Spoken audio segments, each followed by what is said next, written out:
स्वस्थ होंगे। और मैं तेजस्वी ठाकुर आप सभी को प्रणाम करती हूँ।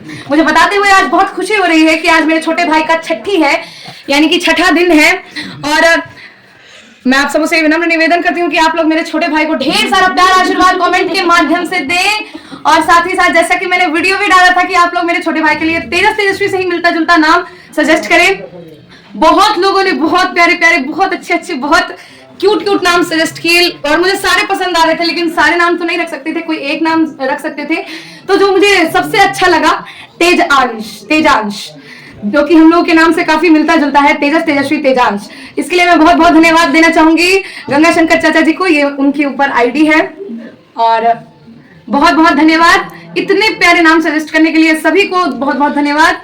और ऐसे ही आप लोग मेरे छोटे भाई को प्यार आशीर्वाद देते रहे और कमेंट के माध्यम से आशीर्वाद देते रहे, ताकि मेरा भाई आगे चलकर और सुर में रहे, ताल में रहे और बहुत आगे बढ़ता रहे। तब तक के लिए सभी को धन्यवाद। जय मिथिला, जय मैथिली और तेजांश की तरफ से बाय।